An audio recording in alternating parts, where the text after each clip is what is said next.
আজ আপনাদের জানাবো সোমালিয়া জলদস্যু কতটা শক্তিশালী এবং কিভাবে জাহাজ ছিনতাই করে। গত কয়েক বছর আগে ভারত মহাসাগরে এমভি আবদুল্লাহ নামে বাংলাদেশি একটি জাহাজ ছিনতাই হয়। সোমালিয়া জলদস্যুরা জাহাজটির মুক্তিপণ দাবি করেছিল $50 লাখ। অর্থ প্রদান না করলে মেরে ফেলার হুমকি দেওয়া হয়েছিল। তারা শুধু বাংলাদেশি জাহাজ ছিনতাই করেছে এমনটি নয়, বরং তারা বছরের পর বছর ধরে বিভিন্ন দেশের বাণিজ্যিক জাহাজ ছিনতাই করে আসছে।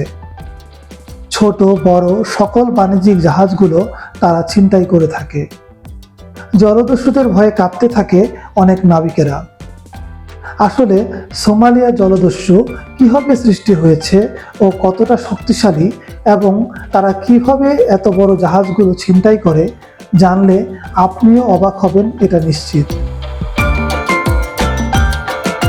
সোমালিয়া উপকূলে 20 শতকের দিকে সোমালিয়া গৃহযুদ্ধের দ্বিতীয় পর্যায় থেকে আন্তর্জাতিক বাণিজ্যিক জাহাজগুলোর জন্য হুমকি হয়ে উঠেছিল।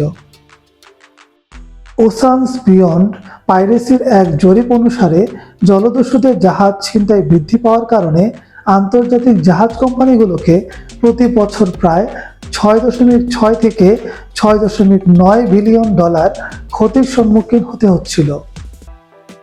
জলদস্যুদের কারণে বিশাল একটি ক্ষতি হয় বাণিজ্যিক অর্থনীতিতে, যা কিনা সমগ্র বিশ্বে বাণিজ্যে প্রভাব পড়েছিল।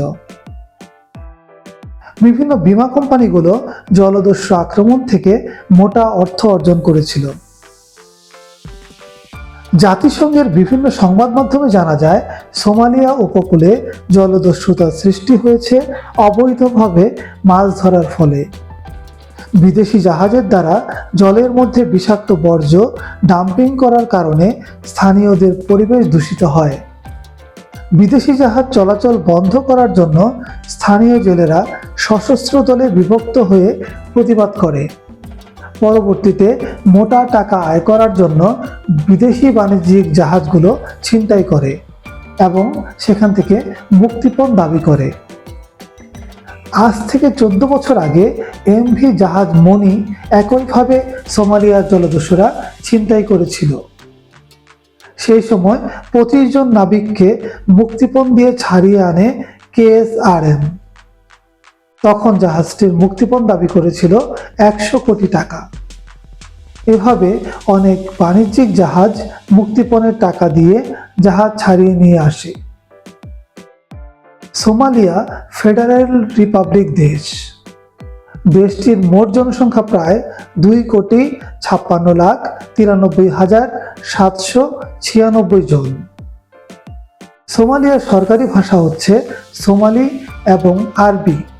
দেশটির অধিকাংশ মানুষ মুসলমান এবং তাদের বেশিরভাগই সুন্নি।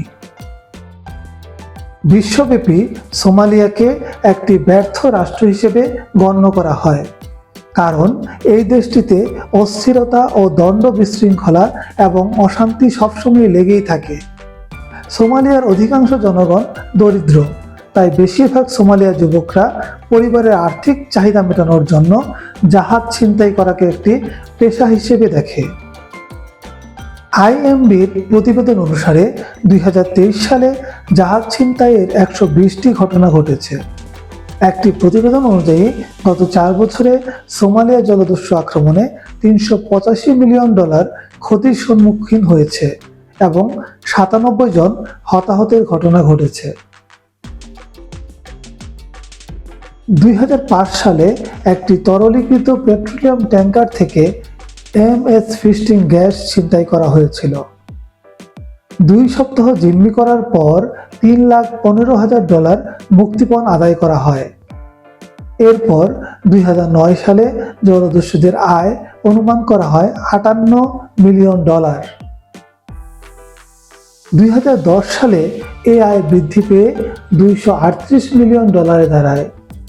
এরপর কিছুটা কমে 2011 সালে তাদের আয় নেমে আসে $160 মিলিয়ন। 4185 জন নাবিক জলদস্যুদের আক্রমণের শিকার হয়েছিল এবং 2010 সালে 1090 জন জিম্মি হয়েছিল।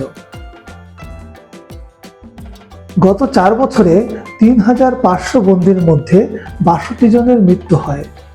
বন্দীরা জানায় তাদেরকে মানব ঢাল হিসেবে ব্যবহার করে জলদস্যুরা।